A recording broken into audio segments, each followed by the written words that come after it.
Hello, good evening. Now, today we start the new lesson, and that is final accounts of proprietary concern.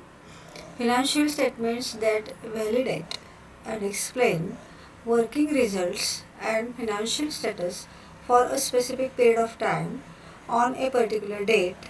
It is a set of trading account, profit and loss account, and balance sheet. तर आज आपण नवीन topic सुरू करणार आहोत आणि या नवीन topic मध्ये आपल्याला सोल प्रोप्रायटर म्हणजे वन मॅन बिझनेसचे आपल्याला फायनल अकाउंट्स किंवा ॲन्युअल अकाउंट्स इथे आपण म्हणू शकतो ते प्रिपेअर करायचे आहेत. तर हे मॅन्डेटरी आहे, म्हणजे कंपल्सरी आहे बाय लॉ. तर तुम्हाला तर वन मॅन बिझनेस म्हणजे काय हे माहीत आहे. म्हणजे जो बिझनेस फक्त एकच माणूस चालवतो किंवा त्याचा ओनर एकच असतो किंवा त्याचा मॅनेजर तो ठेवू शकतो. म्हणजे सगळा बिझनेस तो त्याच्या मालकीचा असतो, ओन्ड असतो. तर he is manager, he is owner, he is here that decision maker of his business. So here that business is called as sole proprietorship और प्रोप्रायटरी बिझनेस और proprietary concern also we can say. तर आता इथं तो स्वतः capital invest करतो, स्वतः business चालू करतो, स्वतः बिझनेस मॅनेज करतो आणि त्याला जर बिझनेस बंद करायचा असेल तर तो स्वतः बंद करू शकतो. हे सगळे त्याचे फीचर्स आहेत. तर अशा एक माणसाच्या मालकीचा असणाऱ्या बिझनेसचे फायनल अकाउंट्स कसे तयार करायचे तर हे आपण या चॅप्टरमध्ये शिकणार आहोत. तर आता बघा पुढचं काय आहे. Objectives. What are the objective of preparation of this final accounts? To determine gross profit or gross loss and net profit or net loss of the business during the financial year. म्हणजे आपल्या बिझनेसचा gross profit किंवा net profit ठरवणं हे पहिलं त्याचं महत्त्वाचं objective आहे. तर पुढचं बघा.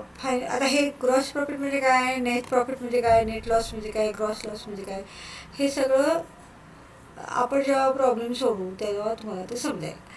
आपण जेव्हा पहिलं अकाउंट ट्रेडिंग अकाउंट प्रिपेअर करतो ते आपल्याला आयदर ग्रॉस प्रॉफिट और ग्रॉस लॉस दाखवतं. दुसरं एक अकाउंट आहे प्रॉफिट अँड लॉस अकाउंट. ते जेव्हा आपण प्रिपेअर करतो तेव्हा आपल्याला ते नेट लॉस किंवा नेट प्रॉफिट दाखवतं. तर हा एक महत्त्वाचा टॉपिक आहे आणि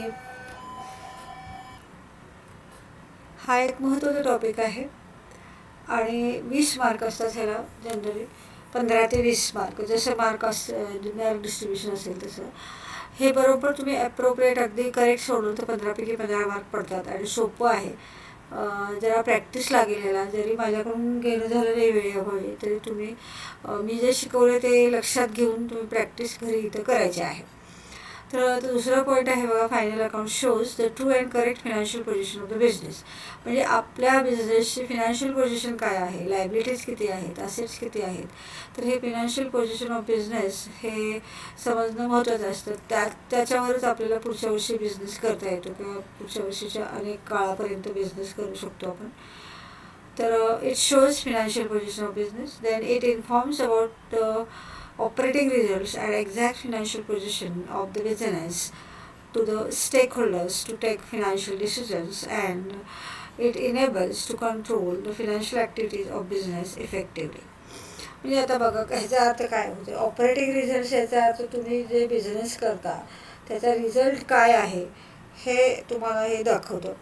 हे ॲन्युअल अकाउंट्स दाखवतं. आणि इथं त्याने एक शब्द वापरला आहे स्टेक होल्डर्स, म्हणजे शेअर होल्डर्स असं आपण म्हणू शकतो त्यांना. म्हणजे बिझनेसशी रिलेटेड असणाऱ्या ज्या काही पार्टीज आहेत त्यासुद्धा या स्टेक होल्डर्समध्ये. मग त्याच्यामध्ये क्रेडिटर्स आहेत, एम्प्लॉईज आहेत, त्याच्यानंतर बँक वगैरे आहेत. आणि बिझनेसशी रिलेटेड जे पार्टीज आहेत त्या पार्टीज तुमची फिनान्शियल पोझिशन कशी आहे हे लक्षात घेऊन तुमच्याशी व्यवहार करणार किंवा ट्रान्झॅक्शन करणार. त्यासाठी आपण हे अकाउंट प्रिपेअर करायचे आहेत. आणि आपल्या बिझनेसचा ओव्हरऑल व्ह्यू जो आहे फिनान्शियल जो महत्त्वाचा आहे. बिझनेस कशासाठी करतो आपण तर प्रॉफिट मिळवण्यासाठी किंवा आपली फिनान्शियल पोझिशन चांगली ठेवण्यासाठी. तर हे फिनान्शियल पोझिशन बघूनच सगळ्या पार्टी ज्या बिझनेसशी रिलेटेड असतात त्या तुमच्याशी ट्रान्झॅक्शन्स करतात किंवा व्यवहार करतात. त्यामुळे ह्याचं प्रिपरेशन एकदम ॲक्युरेट आणि ॲप्रोप्रिएट झालं पाहिजे अँड अकॉर्डिंग टू लॉसुद्धा इथं अपेक्षित आहे.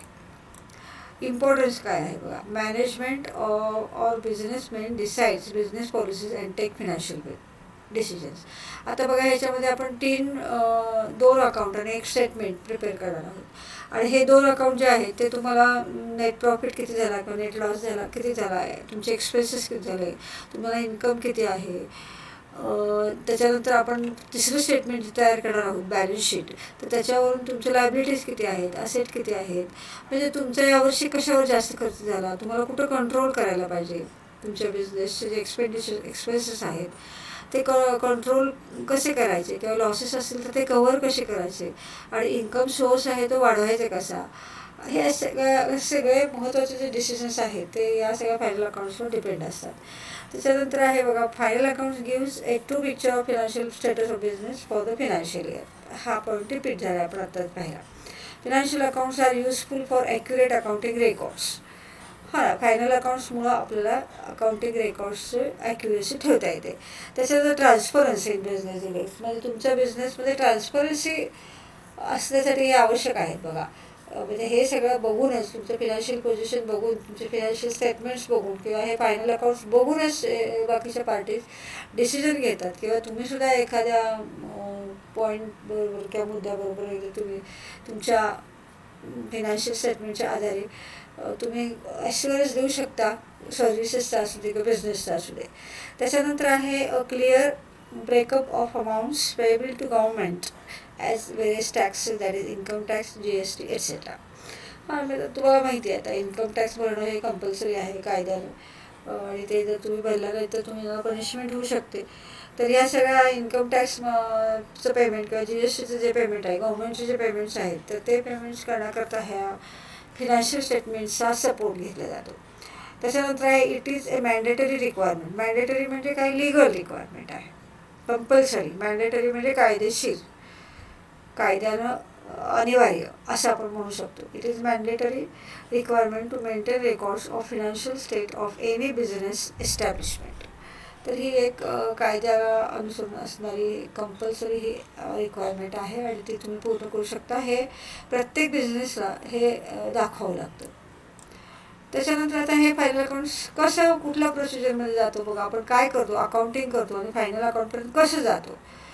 पहिले तर बिझनेस ट्रान्झॅक्शन होतात, मग तिथं रफ डॉक्युमेंट्स असतात किंवा तिथं कसं असतं की काही व्हाउचर्स असतात किंवा काही लेखी जो पुरावा असतो तर तो लेखी पुरावा लक्षात घेऊन आपण ते बिझनेस, म्हणजे समजा फॉर एक्झाम्पल आता तुम्ही कुठं गेला, काही बिझनेस डिलिंग केलं तर ते रफ बुकमध्ये लिहिलं जातं अगोदर व्यापाऱ्याकडनं आणि मग त्याच्यानंतर ते कॅशबुकमध्ये एंट्री होती त्याची किंवा जर्नल प्रॉपरमध्ये एंट्री होती.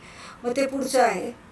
पहिल्यांदा कसं होतं की रफ डॉक्युमेंट्स हा सोर्स असतो बिझनेस ट्रान्झॅक्शनचा.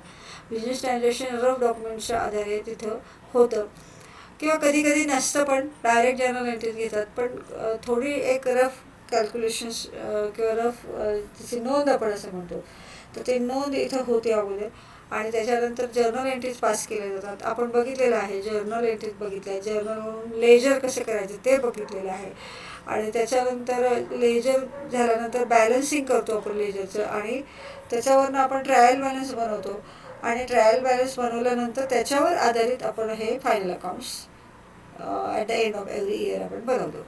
म्हणजे ह्याचा क्रम असा आहे बघा. अगोदर जर्नल एंट्रीज पास करायचं, मग लेजर करायचं, मग बॅलन्सिंग ऑफ लेजर करायचं, मग ट्रायल बॅलन्स करायचं. ट्रायल बॅलन्सवर हे फायनल अकाउंट्स आहेत, हे फायनल अकाउंट्स तयार करायचे आहेत.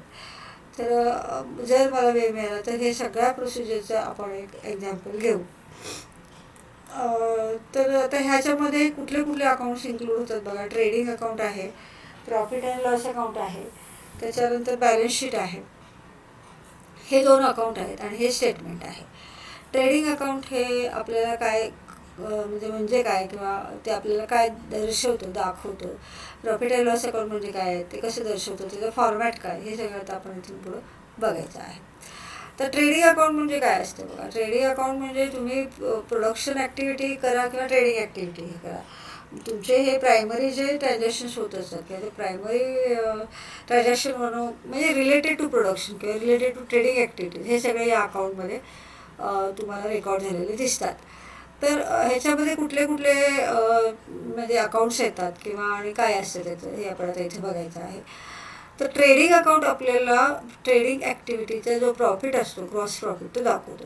म्हणजे before deducting the office expenses, administrative expenses, किंवा आपण त्याला असं म्हणू की सेल करण्याकरता जो एक्सपेन्सेस असतो ते सगळे डिडक्ट करायच्या अगोदरचा प्रॉफिट म्हणजे हा ग्रॉस प्रॉफिट असतो. आता फॉर एक्झाम्पल, तुम्ही समजा 2 प्रकारच्या ॲक्टिव्हिटीज असतात बिझनेसच्या. एक तर ट्रेडिंग असतं किंवा दुसरं प्रोडक्शन असतं. मग ट्रेडिंगमध्ये किंवा प्रोडक्शनमध्ये तुम्ही जे इनिशियल एक्सपेंडिचर करता किंवा जे रिक्वायर्ड एक्सपेंडिचर करता, तर ते एक्सपेंडिचर आपल्याला ट्रेडिंग अकाउंटमध्ये रेकॉर्ड करायचे आहेत. आणि मग त्याचं मार्केटिंग करताना किंवा त्याचं ऑफिस मेंटेन करताना किंवा त्याचं सेल मेंटेन करताना जो खर्च आपण करतो तो त्याच्यातनं लेस केला ग्रॉस प्रॉफिटमधनं, तर मग तुम्हाला तो नेट प्रॉफिट मिळतो. तर ग्रॉस प्रॉफिट याचा अर्थ प्रोडक्शनशी रिलेटेड किंवा ट्रेडिंग ॲक्टिव्हिटीशी रिलेटेड असणारे अकाउंटचं आपण पोस्टिंग करतो आणि बिफोर मार्केटिंग जो प्रॉफिट असतो त्याला आपण ग्रॉस प्रॉफिट म्हणतो किंवा ग्रॉस लॉस म्हणतो. तर ह्याच्यामध्ये आता ओपनिंग स्टॉक आणि क्लोजिंग स्टॉक पहिली कॉन्सेप्ट आहे स्टॉकची. स्टॉक तुम्हाला माहिती आहे, stock means share the goods which are lying in godown without sale. म्हणजे आपल्याला पूर्ण वर्षभर सेल नाही झाला त्याचा तर आपण तो गोडाऊनमध्ये ठेवतो, त्याला आपण स्टॉक असं म्हणतो. त्याच्यामध्ये 2 आहेत बघा, ओपनिंग स्टॉक, क्लोजिंग स्टॉक. टर्मिनॉलॉजीमध्ये मी हे शिकवले. ओपनिंग स्टॉक म्हणजे काय, वर्षाच्या सुरुवातीचा स्टॉक. क्लोजिंग म्हणजे वर्षाच्या शेवटच्या दिवसाचा स्टॉक. आता तुम्हाला माहिती आहे फिनान्शियल इयर 1 एप्रिलपासून 31 मार्चपर्यंत इथे सुरू होतं. तर 1 मार्चला जो स्टॉक असेल त्याला आपण ओपनिंग स्टॉक म्हणतो आणि 31 मार्चला एव्हरी इयर जो स्टॉक असतो त्याला आपण क्लोजिंग स्टॉक असं म्हणतो. दुसरा आहे पर्चेसेस. माहिती आहे तुम्हाला पर्चेसेस म्हणजे काय आहे. Goods which R purchased either in credit और आयदर इन कॅश, त्याला आपण पर्चेसेस म्हणतो. म्हणजे जे गुड्स फक्त पर्चेस, इथं असेट पर्चेस येत नाही. हे पुन्हा एकदा मी तुम्हाला आठवण करते, कारण पर्चेसेस याचा अर्थ फक्त ट्रेडिंगसाठी ज्या कमोडिटीज वापरल्या जातात त्याला आपण पर्चेसेस असं म्हणतो. Purchase of goods that is called as purchases. मग कधी कधी परचेस केल्यानंतर आपण ते रिटर्न करतो. सबसिडियरी बुकमध्ये आपण शिकलेलो आहोत परचेस रिटर्न म्हणजे काय. तर ते परचेसेस आपण रिटर्न करतो त्याला परचेस रिटर्न्स असं म्हणतात आणि ते त्या टोटल परचेसेसमधनं इथं डिडक्ट करतात. त्याच्यानंतर आहे नेट परचेस. म्हणजे याचा अर्थ नेट परचेसेस इथं आपण रेकॉर्ड करतो डेबिट साईडला. ग्रॉस परचेसेस रेकॉर्ड करत नाही. परचेसेस केले आणि समजा काही रिटर्न केले तर परचेसेसमधून ते रिटर्न करून जे फिगर येईल ते फिगर आपण इथं ट्रेडिंग अकाउंटला कन्सिडर करतो. त्याच्यानंतर आहे बघा sales. Goods which are sold either on in cash or on credit it is called sales. मग ज्या कमोडिटीज आपण विकतो त्याला आपण सेल्स असं म्हणतो. ह्याच्यामध्ये सुद्धा परत कन्फ्युजन करायचं नाही. गुड्स विकणं आणि म्हणजे सेल नव्हे. आता समजा तुमचं एखादं फर्निचर जुनं झालं असेल, तुम्ही विकलं असेल आणि ते जर बिझनेससाठी तुम्ही वापरत असाल तर ते सेल होत नाही. फक्त तुम्ही कमोडिटीज जेव्हा विकता, म्हणजे ज्या कमोडिटीजमध्ये तुम्ही डील करता, ट्रान्झॅक्शन करता, त्या विकल्यावरच त्याला सेल असं आपण म्हणतो.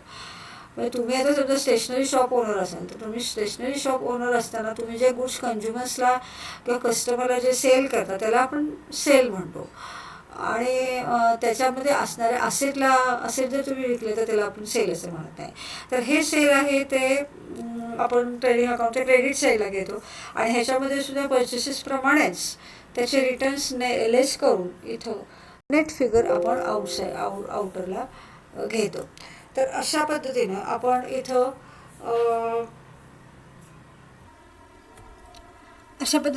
आपण आता सेल्स हे क्रेडिट साईडला रेकॉर्ड करणार आहोत आणि सेल्स रेकॉर्ड करताना सेल्स रिटर्न्स जे काही असतील तर ते सेल्स रिटर्न आपण त्याच्यातून डिडक्ट करणार आहोत. त्याच्यानंतर आता पुढचं आहे की चौथा पॉईंट आहे डिरेक्ट एक्सपेन्सेस. आता एक्सपेन्सेस सगळे डेबिट साईडला रेकॉर्ड करायचे आहेत आणि क्रेडिट साईडला सेल, क्लोजिंग स्टॉक हे ते फॉर्मॅट बघितलं तुम्हाला कळेल. तर इथं जे आहे ते डिरेक्ट एक्सपेन्सेस इथं आपल्याला रेकॉर्ड करायचे आहेत. म्हणजे आपण ते एक्सपेन्सेसचे 2 असतात बघा प्रकार, एक डिरेक्ट असतं आणि एक इनडिरेक्ट असतं. तर इनडिरेक्ट एक्सपेन्सेस आणि डिरेक्ट एक्सपेन्सेसमधला फरक काय. डिरेक्ट एक्सपेन्सेस याचा अर्थ डिरेक्टली आपण कॅश देतो किंवा क्रेडिटवर डिरेक्टली आपण ते व्यवहार करतो आणि आपण ते रॉ मटेरियल घेतो. त्याला आपण डिरेक्ट एक्सपेन्सेस असं म्हणतो. म्हणजे आता समजा तुम्ही रॉ मटेरियल परचेस केलं, तो डिरेक्ट एक्सपेन्सेस झाला. वेजेस पेड केले तर तो डिरेक्ट एक्सपेन्सेस झाला. म्हणजे जो एक्झॅक्टली प्रोडक्शनशी किंवा ट्रेडिंग ॲक्टिव्हिटीशी रिलेटेड असतो आणि लगेच आपण देतो त्याला आपण डिरेक्ट एक्सपेन्सेस म्हणतो.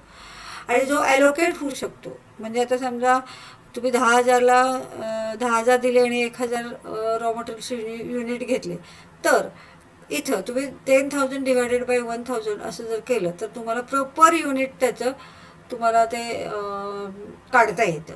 असं ॲलोकेट होणार आहे किंवा असं त्याची व्हॅल्यू समजणारं किंवा त्याचं डिस्ट्रीब्युशन ज्याचं होतं ते डिरेक्ट एक्सपेन्सेस आहेत. So that is direct expenses. ह्याला कॉस्टिंगमध्ये डिरेक्ट कॉस्ट असं म्हणतात. तर ते डिरेक्ट एक्सपेन्सेस आपण इथं रेकॉर्ड करणार आहोत. आता यातला फरक तुम्हाला सांगते मी. आता वेजेस आणि सॅलरी. आता वेजेसमध्ये कसं होतं, वेजेस याचा अर्थ काय होतो, डेली आपण जे पेमेंट करतो कामगारांना त्यांना आपण वेजेस असं म्हणतो. आणि सॅलरी ह्याचं पेमेंट मंथली असतं. मग वेजेस हा डिरेक्ट एक्सपेन्सेस आहे, पण सॅलरी हा इनडिरेक्ट एक्सपेन्सेस आहे. कारण वेजेस आता 10,000 रुपये जर दोघा जणांना दिले तर तुम्हाला लक्षात येते की 5,000 रुपये एकाला दिले. पण सॅलरी असते, ऑफिस स्टाफची जी सॅलरी असते, ते ऑफिस स्टाफची सॅलरी ऑफिसमध्ये तो काय काम करतो त्याच्यावर त्याला सॅलरी मिळते. मग ते बऱ्याच प्रकारची कामं करतो. मग आपण तिथे डिस्ट्रीब्युशन करू शकत नाही किंवा ॲलोकेट करू शकत नाही डिरेक्ट एक्सपेन्सेसचे. तर इथे डिरेक्ट एक्सपेन्सेस ह्याचा आत्ता या क्षणी किंवा या टॉपिकच्या संदर्भामध्ये काय तुम्ही लक्ष ठेवायचं आहे, तर डिरेक्ट एक्सपेन्सेस याचा अर्थ तुमची ट्रेडिंग ॲक्टिव्हिटी किंवा तुमचं प्रोडक्शन जे चालू आहे त्याच्याशी रिलेटेड जो डिरेक्टली तुम्ही पे करता अमाऊंट, ते एक्सपेन्सेस आहे direct expenses. Incurred for purchase of goods तरी एक्झाम्पल घेतले. डिरेक्ट एक्सपेन्सेसचं एक्झाम्पल काय दिले त्याने, तुम्ही गुड्स परचेस केले किंवा रॉ मटेरियल परचेस केलं किंवा प्रोडक्शनला जे जे तुम्ही एक्सपेन्सेस केले त्याला आपण इथं डिरेक्ट एक्सपेन्सेस म्हणतो किंवा परचेस एक्सपेन्सेस म्हणतो. आता इथं फॉर एक्झाम्पल बघा, रेंट असतं. तुम्हाला माहिती आहे रेंट ही कॉन्सेप्ट तुम्हाला आता माहिती आहे. फॅक्टरी रेंट आहे हा डिरेक्ट एक्सपेन्स आहे आणि ऑफिस रेंट आहे हा इनडिरेक्ट एक्सपेन्सेस आहे. फॅक्टरी ही एक्झॅक्टली रिलेटेड टू प्रोडक्शन असते. फॅक्टरी ही फक्त प्रोडक्शनसाठीच वापरली जाते आणि त्याचं रेंट जर पे केलं तर तो डिरेक्ट एक्सपेन्स होतो. म्हणजे प्रोडक्शनशी डिरेक्टली रिलेटेड जो एक्सपेन्स आहे त्याला आपण डिरेक्ट एक्सपेन्सेस म्हणतो. मग सगळे नॉमिनल अकाउंट्स आहेत बघा, वेजेस आहे, मॅन्युफॅक्चरिंग एक्सपेन्सेस आहेत, फॅक्टरी लाईटिंग आहे, कोल आहे, गॅस आहे, फ्युएल आहे, वॉटर आहे. की हे आता तुम्ही बघितलं जरा समजा coal, gas, fuel, water, dock dues, carriage inward याचा अर्थ काय होतो, आपण एखादं रॉ मटेरियल परचेस केलं ते बिझनेसमध्ये आणण्यासाठी जो एक्सपेन्स करतो आपण त्याला कॅरेज इनवर्ड असं म्हणतात. म्हणजे हे सगळं तुम्ही एक्झाम्पल बघितलं तर तुमच्या लक्षात येईल की हे सगळे डिरेक्टली रिलेटेड टू प्रोडक्शन आहे किंवा रिलेटेड टू ट्रेडिंग ॲक्टिव्हिटीज आहेत. तर हा ट्रेडिंग अकाउंटचा फॉर्मॅट आहे. आता आपल्याला 2 अकाउंट आणि एक स्टेटमेंट तयार करायचे. त्यातलं पहिलं अकाउंट आहे ट्रेडिंग अकाउंट. इथं हे लेजर आहे, आपल्याला लेजरच करायचं, इथं एंट्री आपल्याला पास करायचं नाही आहे. आणि हा फॉर्मॅट जो आहे हा फॉर्मॅट ठरलेलाच असतो, ह्याच्यामध्ये काय बदल नसतो. आहे असंच तुम्ही इथं फॉर्मॅटप्रमाणे तुम्ही परीक्षेमध्ये सोडवायचं आहे. हां, म्हणजे आता कंपल्सरी रायटिंग काय असतं बघा, ओपनिंग स्टॉक. आता डेबिट साईड ह्यातला हे अकाउंट आहे, लेजर अकाउंट आहे, त्याच्यामुळे ह्याच्या डेबिट साईड आणि क्रेडिट साईड हे आहेत हे तुम्हाला माहिती आहे. डेबिट साईडला आणि क्रेडिट साईडला अमाऊंट सेमच आहेत, कॉलम सेमच आहेत, पर्टिक्युलर्स अमाऊंट पर्टिक्युलर्स अमाऊंट. आता ह्याच्यामध्ये डेट नाही आहे. डेट 31 मार्च आपण सुरुवातीला लिहितो, हीच ती डेट अपेक्षित असते. त्याच्यामुळे इथे डेट नाही आहे बघा फॉर्मॅटमध्ये काय आहे, फक्त पर्टिक्युलर्स आहेत. आणि अमाऊंटचे 2 कॉलम कसले आहेत, तर काही अमाऊंट्स या डिडक्ट करून घेतले जातात. म्हणजे काही अमाऊंटमधून आता जसं परचेसेसमधून रिटर्न लेस करून आपण बाहेर अमाऊंट घेतो, तर काही ठिकाणी 2 वेळा कॅल्क्युलेशन किंवा काही गोष्टी लेस करायच्या असतात, काही ॲड करायच्या असतात. तर ते ॲडलेस करण्यासाठी हा जो इनर कॉलम आहे तो आपण त्या एक्सपेन्सेसमध्ये ॲडलेस करण्यासाठी इनर कॉलम वापरतो आणि त्याची फायनल अमाऊंट जे आपण ते घेतो तो या सेकंड कॉलममध्ये घेतो. म्हणून ह्याला 2 कॉलम आहेत. आता तुम्ही प्रत्येक अकाउंट जर फायनल अकाउंटमध्ये बघितलं तर तिथं 2 असतात अमाऊंटचे कॉलम. एक इनर कॉलम म्हणतात त्याला आणि दुसरा आहे तो आउटर कॉलम. इनर कॉलममध्ये तुम्ही सगळं काय जे ॲडलेस करायचं आहे एक्सपेन्सेसच्या बाबतीमध्ये ते सगळं ॲडलेस करून इथं तुम्ही त्याचं प्रोडक्ट जे आहे ते बाहेरच्या कॉलममध्ये घ्यायचं आहे. म्हणून इथं 2 अमाऊंटचे कॉलम आहेत, इथं सुद्धा 2 अमाऊंटचे कॉलम आहेत. तर आता हा फॉर्मॅट ठरलेला असतो बघा. म्हणजे पहिल्यांदा तुम्ही टू ओपनिंग स्टॉकच लिहायचं आहे, टू परचेसेस लिहायचं आहे, लेस परचेस रिटर्न लिहायचं आहे. परचेस रिटर्नला दुसरा शब्द आहे रिटर्न आउटवर्ड. हे सगळे फिगर कशातनं घ्यायचे आपल्याला, तर ट्रायल बॅलन्समध्ये घ्यायचे. तुमच्या क्वेश्चनमध्ये काय असणार आहे, ट्रायल बॅलन्स असणार आहे आणि त्याच्याखाली ॲडजस्टमेंट दिल्या जाणार आहेत. आणि ट्रायल बॅलन्समध्ये पहिली स्टेज जे आहे, ट्रायल बॅलन्समधले जे अकाउंट्स आहेत ते शिफ्ट करायचे आहेत. तर तुम्ही म्हणाल हे सगळे फिगर कशातनं घ्यायचे, तर ते ट्रायल बॅलन्समध्ये आपण हे सगळं पोस्टिंग करतो, त्याला पोस्टिंग असं म्हणतो आपण. तर हा जो फॉर्मॅट आहे हा म्हणजे आहे असाच आहे, ह्याच्यामध्ये काही बदल नाही. म्हणजे निदान कमीत कमी ओपनिंग स्टॉक आणि परचेसेस लेस परचेस रिटर्न म्हणजेच रिटर्न आउटवर्ड्स हे सगळं आहे असं घ्यायचं आहे. परचेसेसची फिगर इनर कॉलमला घ्यायची, त्याच्यातनं रिटर्न्सची फिगर पण इनर कॉलमला घ्यायची आहे आणि हे रिटर्न्स या परचेसेसमधून लेस करून जी फिगर येईल ते आउटर कॉलमला घ्यायची आहे. तर अशा आणि सगळे डिरेक्ट एक्सपेन्सेस आपण इथं रेकॉर्ड करतो. मग डिरेक्ट एक्सपेन्सेसमध्ये फ्रेट अँड कॅरेज इनवर्ड येतं. कॅरेज इनवर्डचा अर्थ मी आत्ताच सांगितला. फ्रेट याचा अर्थ तुम्ही रेल्वे वाहतूक केली, काय केलं तर ते भाडं देतं, त्याला आपण फ्रेट असं म्हणतो. हे सगळं मी टर्मिनॉलॉजीमध्ये घेतले. कस्टम ड्युटी म्हणजे माहिती आहे तुम्हाला की बाहेरच्या देशातून आपण काही खरेदी केलं तर त्याला कस्टम ड्युटी पे करावी लागते, ते कस्टम ड्युटी. वेजेस आत्ताच सांगितलं मी तुझं मिनिंग. डेली पेमेंट जे असतं वर्कर्सनं त्याला आपण वेजेस असं म्हणतो. कोल, गॅस, फ्युएल हेच पण तुम्हाला माहिती आहे. त्याच्यानंतर रॉयल्टीज आहे. रॉयल्टीचा अर्थ पण आपण बघितला आहे.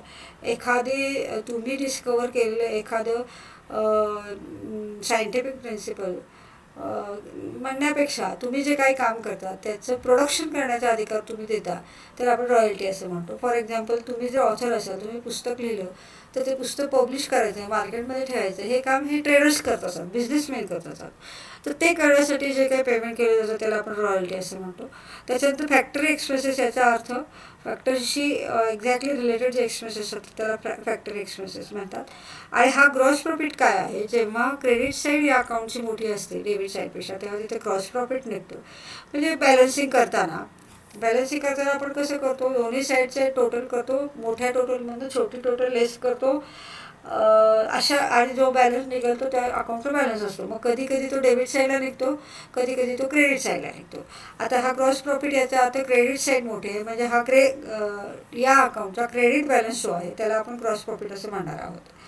आणि या अकाउंटचा जर डेबिट बॅलन्स असेल तर त्याला आपण ग्रॉस लॉस असं म्हणणार आहोत. आता क्रेडिट बॅलन्स याचा अर्थ काय, जेव्हा क्रेडिट साईड मोठी असते तेव्हा तो बॅलन्स लिहिताना आपण डेबिटला लिहितो, परंतु त्याला नाव देताना आपण क्रेडिट बॅलन्स असं देतो, त्याला आपण क्रेडिट बॅलन्स म्हणतो.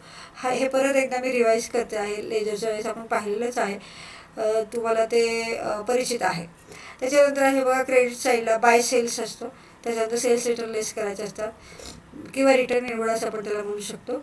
त्याच्यानंतर ज्या ज्या पद्धतीनं गुड्स बाहेर जातात ते सगळं इथं क्रेडिटला आहे बघा. म्हणजे goods distributed as free sample, goods taken bye owner, proprietor याचा अर्थ ओनर. म्हणजे समजा फ्री सॅम्पल म्हणून गुड्स दिले किंवा गुड्स फायरने कॅच केले किंवा गुड्स जळाले, बर्न झाले किंवा स्टोलन झाले, हे इथं त्याने दिलेलं नाही आहे, पण हे ट्रान्झॅक्शन्स होतात. म्हणजे ज्या ज्या पद्धतीनं गुड्स बाहेर जातात त्या त्या त्या त्या त्या गुड्सचं ते कारण लिहायचं आणि ते सगळे क्रेडिट करायचे आहेत. म्हणजे आता बघा इथं सेल्समुळं पण गुड्स बाहेरच जातात.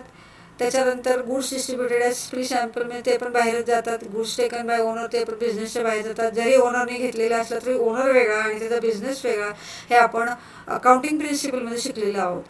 तर हे दोन्ही म्हणजे कुठल्याही पद्धतीने समजा goods burn by fire, goods stolen, त्याच्यानंतर goods distributed free sample, goods taken by proprietor, असे 4-5 प्रकारांनी गुड्स बाहेर जातात तेव्हा त्याची एंट्री आपण ट्रेडिंग अकाउंटच्या क्रेडिटला करायची आहे. त्याच्यानंतर क्लोजिंग स्टॉक याचा अर्थ वर्षाच्या शेवटी जो क्लोजिंग स्टॉक असतो त्याला आपण तो क्लोजिंग स्टॉक म्हणतो. आणि ग्रॉस लॉस म्हणजे जेव्हा अकाउंटची डेबिट साईड मोठी येते क्रेडिट साईडपेक्षा तेव्हा जो डिफरन्स असतो त्याला आपण ग्रॉस लॉस असं म्हणतो. म्हणजे हा debit balance of trading account is gross loss and credit balance of trading account is gross profit. तर अशा पद्धतीनं आज आपण काय काय बघितलं बघा. तर इथं इंट्रोडक्शन बघितलं. फिनान्शियल स्टेटमेंट म्हणजे काय, it is a set of trading account, profit and loss account and balance sheet and these are financial statements and they show here financial status. त्याच्यानंतर बघा ऑब्जेक्टिव्ह बघितले. काय काय ऑब्जेक्टिव्ह आहेत की 2 प्रकारचे प्रॉफिट आणि 2 प्रकारचे लॉस जे आहेत, gross profit, gross loss, net profit, net loss. तर हे जाणून घेण्यासाठी आपण अकाउंट प्रिपेअर करतो. तसंच करेक्ट फिनान्शियल पोझिशन जाणून घेण्यासाठी आपण अकाउंट तयार करतो आणि फिनान्शियल डिसिजन घेण्यासाठी आपण अकाउंट तयार करतो. त्याच्यानंतर आहे इम्पॉर्टन्स. तर बिझनेस पॉलिसीज आणि बिझनेस डिसिजन्स इथं ह्या फायनल अकाउंटच्या आधारे घेतले जातात. त्याच्यानंतर ट्रू पिक्चर हे बिझनेस दाखवतं, फिनान्शियल पोझिशन दाखवतं, ॲक्युरेट अकाउंटिंग किंवा ट्रान्सपरन्सी इथं हे मेंटेन करतं. आणि गव्हर्नमेंटचे जे काही पेमेंट्स असतात, इन्कम टॅक्स किंवा GST, हे ह्याच्यावर आपल्याला आधारित असतात आणि हा मॅन्डेटरी रिक्वायरमेंट म्हणजे कायदेशीर रिक्वायरमेंट आहे. त्याच्यानंतर ही प्रोसिजर आहे. या प्रोसिजरमध्ये या क्रमाने जाऊन आपण शेवटी फायनल अकाउंट्स इथं तयार करतो. अगोदर ट्रान्झॅक्शन हॅपन होतात, मग त्याचे एंट्रीज करतो, मग लेजर करतो, मग बॅलन्सिंग करतो. बॅलन्सिंग करून आपण ट्रायल बॅलन्स प्रिपेअर करतो आणि फायनल अकाउंट्स इथं तयार होतात. त्याच्यानंतर 3 अकाउंट्स इथे इन्व्हॉल्व आहेत. त्याच्यानंतर त्याच्या ॲक्टिव्हिटीज वगैरे आपण इथं बघितलेल्या आहेत. तर अशा पद्धतीने आज आपण ट्रेडिंग अकाउंटचा फॉर्मॅट, मिनिंग आणि इंट्रोडक्टरी पार्ट आपण इथे बघितलेला आहे. So today we stop here. Thank you very much.